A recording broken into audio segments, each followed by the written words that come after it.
Esu Laura Masiliauskaitė, Lietuvos moksleivių sąjungos valdybos narė bei Klaipėdos mokinių savivaldų formavimo centro pirmininkė. Kas nežino, Lietuvos moksleivių sąjungos pagrindinis tikslas yra dirbti su mokinių savivaldomis.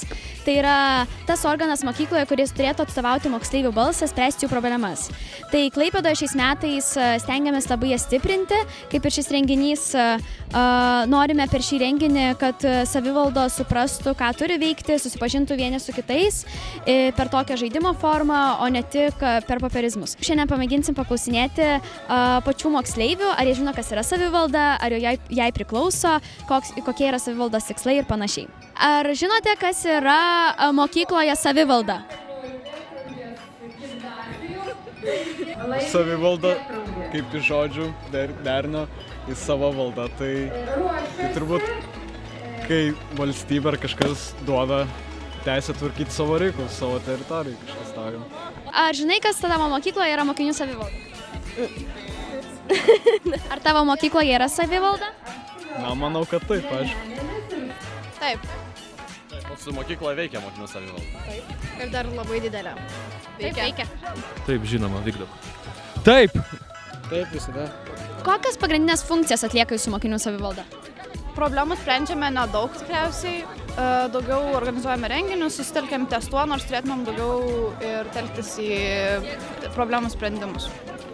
Rūpinasi mokinių problemomis, stengiasi atsižvelgti kiekvieno mokinio norus, domisi jų rezultatais, mokslo rezultatais, be abejo, kaip pasakyti, linksmina mokinius, organizuodami renginius. Rūpinasi moksleiviais.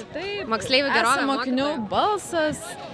Jie didžiausius renginius organizuoja, tai labai aktyvi savivalda mūsų yra. Ir problemas sprendžia tikriausiai daug.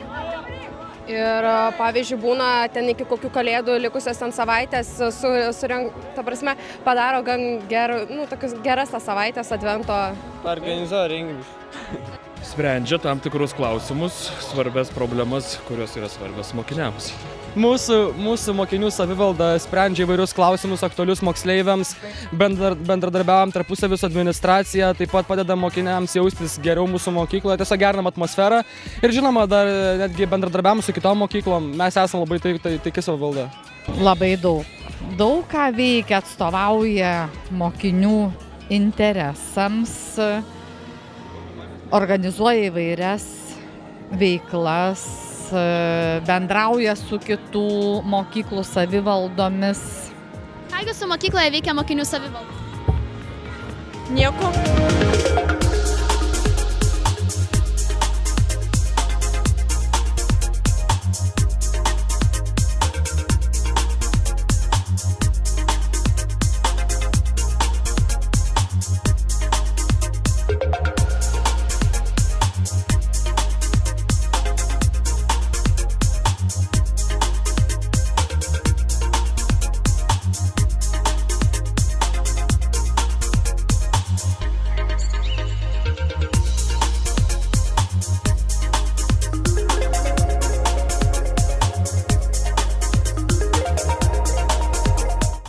Ar manot, kad mokinių savivalda yra reikalinga, toks kaip organas mokykloje? Kad mokykloje būtų sprendžiamas visas problemas, viskas, kas negerai būtų. Jeigu jūsų mokykloje nėra problemų? Aš manau, kiekvienoje mokykloje yra tam tikrų problemų. Ar manote, kad mokinių savivalda yra reikalinga, toks kaip organas mokykloje? Taip, žinoma. Kaip ir visur, kaip ir versle yra profsąjungos, taip ir čia galėtų būti mokinių savivalda, kur prižiūrėtų, kad viskas būtų taip, kaip priklauso. Aišku, būtina.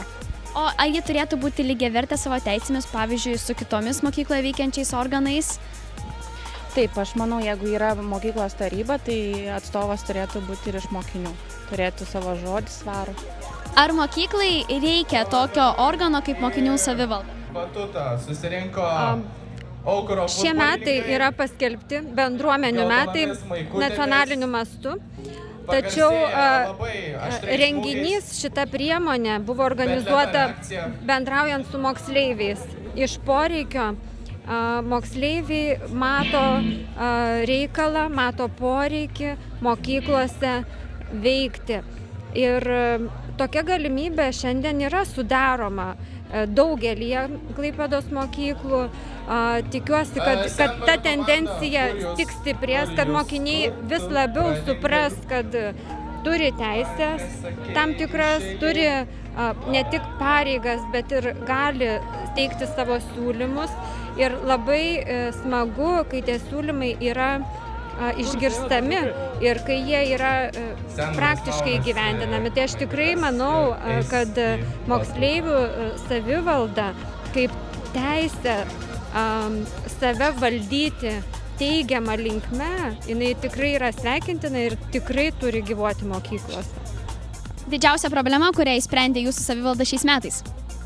Šiais metais mūsų savivalda dar nespėjo nieko išspręsti, kadangi yra tik tais rugsėjo 4, todėl iš tikrųjų dar net nespėjo padaryti nei vieno susirinkimo.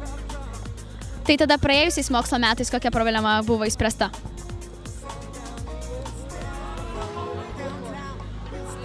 Taip čia dabar paklausęs, net neįsivaizduoju, iš tikrųjų buvo pakankamai tų problemų, bet visos tokias mažas ir nėra tokios vienos, kurios būtų galima išskirti.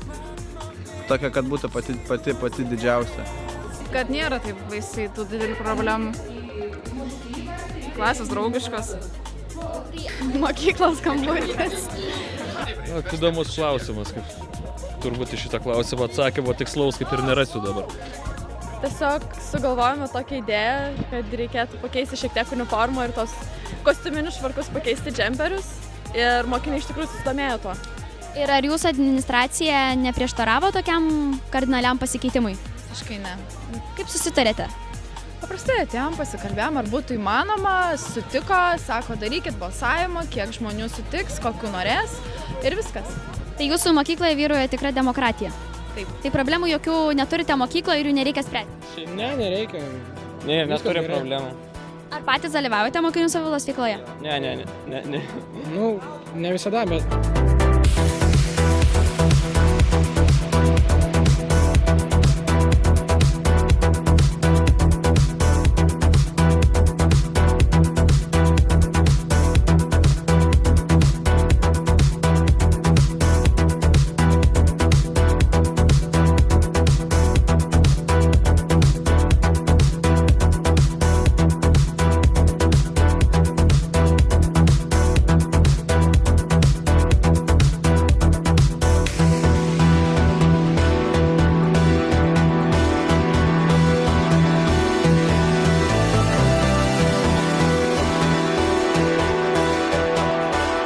Koks jūsų nuomonė turėtų būti tobulos mokinių savivaldos modelis? Ką jis turėtų veikti, kokias funkcijas atlikti?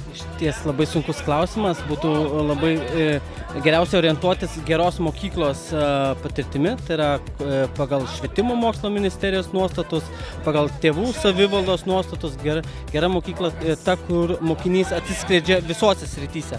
Ne tik mokslo srityse, bet kad jisai patirtų sėkmę pats asmeniškai. Man tai labai priimtina ir džiaugiuosi tokia filosofija. Turbūt didžiausias privalumas tai būtų, kad bendradarbiauti, komunikuoti, ne tik tai, ta prasme, savivalda pati su savimi, žmonės tenai, bet turbūt su visa mokykla. Tai po to iš tikrųjų labai siekiam ir stengiamės tai išugdyti mokykloje. Tai bendradarbiauti su administratūra ir visom kitom tiesiog. Aš sakyčiau, pagrindinė mokinių savivaldos funkcija tai yra atstovauti mokinių interesams, būti tarpininku tarp, sakykime, administracijos, mokytojų ir mokinių. Pagrindinė funkcija. Visur dalyvauti, stengtis kuo daugiau bendrauti su mokiniais, ne vien tik tarpusavyje, skelbti apie save, priimti ateinančius žmones naujus, išklausyti mokinius, taip pat puikiai sutarti su administracija ir viskas, aš manau. Aš manau, pas mus kaip ir tobula visai, nes labai dėlį renginiai, labai viską daro, todėl nėra nusiskundimų jokių. Ir labai atsižvelgia į mokinių nuomonę, ką jie nori daryti, ko mes labiau norime. Iš tikrųjų, mokiniai turi gyventi mokyklą, spręsti savo problemas bendrai su mokytojais. Aš dirbu per 2 mokyklas, matau panašius modelius, renkama paprastai savanoriai žmonės, kurie nori aktyvaus gyvenimo, ne tik sėdėti pamokose, bet ir gyventi mokykla, tai yra spręsti įvairias problemas, dalyvauti renginiuose, rengti juos, reikalauti kažko, ko jam trūksta iš mokyklos vadovybės, iš mokytojų. Tiesiog taip pat ne tik turėti pareigas, bet ir teisės, ar ne? Nėra tobulų savivaldų, visi turim trūkumų. Tai tada arčiausiai tobulumo, kokia savivalda, ką jinai turėtų veikti ir ką jinai turėtų daryti? Ji turėtų tinkamai atstovauti mokinius ir aš manau, kad jeigu mokiniai yra patenkinti, reiškia savivalda yra arti tobulumo. Jeigu mokiniai yra patenkinti, reiškia savivalda yra gera ir paskui, jeigu siekti tobulumo, tai tiesiog dirbti dėl savęs, tiesiog ieškoti idėjų, ne tiesiog, kad atsakyti klausimus kokius nors arba padėti išspręsti kažkokias problemas, bet patiems galvoti, kokios problemos yra, kokių kiti nepastebi. Jeigu tas problemas savivalda pastebi ir išsprendžia arba ką nors sugalvoja įvairiausių idėjų, tai manau, kad tai yra labai gerai. Demokratiškas. Demokratiškas, tai kaip jis turėtų veikti? Taip kaip ir veikia, kad mokiniai patys išsirenka savo atstovus ir tiek turbūt. Tobulumui ribų nėra, kaip sakoma, tobulėjama iš savo patirčių, iš savo tiek gerosios patirties, tiek ir blogosios. Tai vieningo recepto turbūt nėra, bet pagrindinis dalykas, mano supratimu, tam, kad moksleiviai galėtų save valdyti arba įgyvendinti savo teisę teikti siūlymus ir būti išgirstiems, tai, manau, reikia savo darbą mylinčių pedagogų, kurie iš tikrųjų parodytų galimybės moksleiviams, o jau moksleiviams išradingumo ir idėjų ir sumanumo tikrai užtenka. Todėl idealo paieškos turėtų būti visos mokyklos bendruomenės siekis, tėvelių, moksleivių ir be abejonės mokytojų. Tai koks turėtų būti tobulos mokinių savivaldos modelis? Ką jinai turėtų veikti, funkcionuoti? Gamtai padėti, ekologijai. Reikia stiprinti mūsų šalį.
Ar manote, kad mokiniai pakankamai žino apie mokinių savivaldos veiklą mokykloje ir lengvai gali prie jos prisijungti ir žino, į ką kreiptis kilus problemų?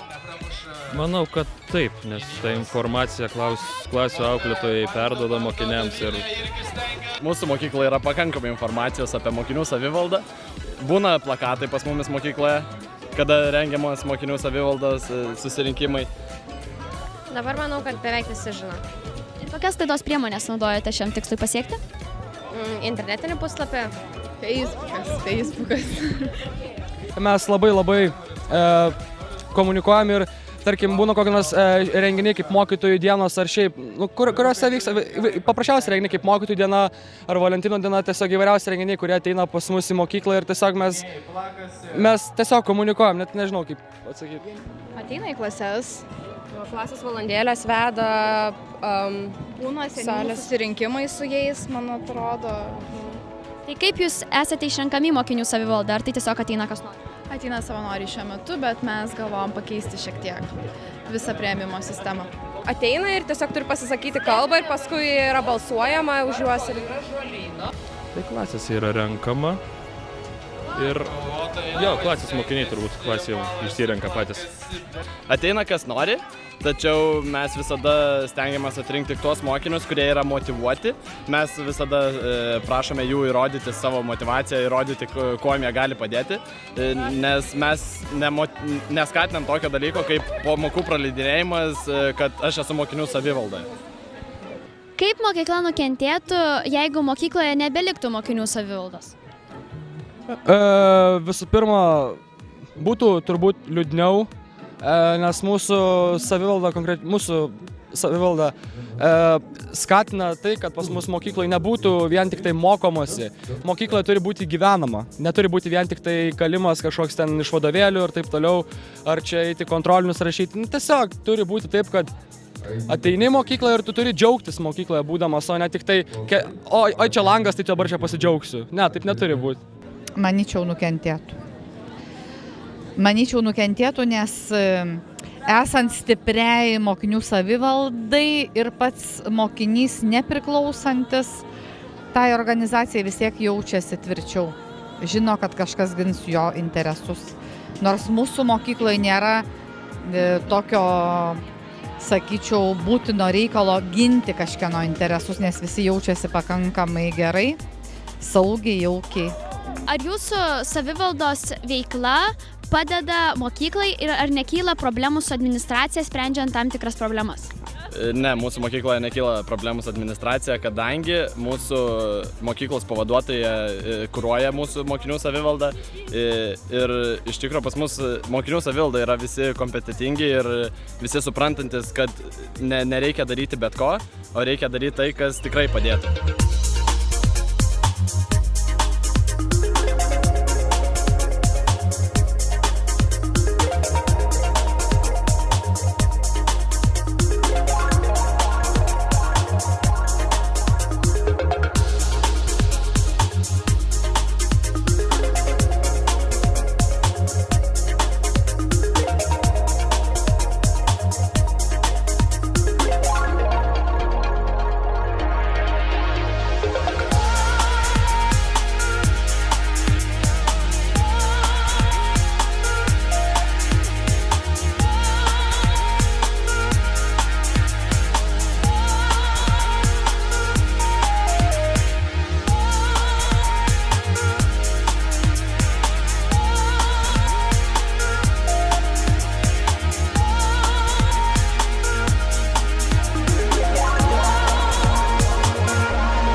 Kokia savivaldų situacija šiandien mokyklose? Ar jos funkcionuoja, ar jos atlieka tai, ką reikia, ar nukrypsta ir vykdo kažkokias veiklas, kurios neturėtų būti jų prioritetinis reikalas? Kaip matote, iš šiandienos priemonės renginio atsiliepusios mokyklos yra, kurios turi savivaldą. Ir aš tikiu, kad yra mokyklose moksleiviams sudaromos galimybės save realizuoti, save išreikšti ne tik akademinėje arba pamokinėje veikloje, o dėl savivaldų funkcijų, tai vėlgi yra paieškų kelias į geriausią atradimą. Vienos savivaldos supranta tai kaip renginių organizavimą labiau, be abejonės viena iš funkcijų savivaldų yra inicijuoti renginius bendruomeniai reikalingus, bet taip pat ir iniciatyvų, to, ko reikia mokiniams, turbūt formulavimas, pateikimas administracijai reikalauja, ne tik iškalbos moksleivių, bet ir drąsos dažnais atvejais, jeigu ypatingai tie siūlymai nėra tokie, kuriuos mano esant reikalingais administracija arba mokytojai, pedagogai.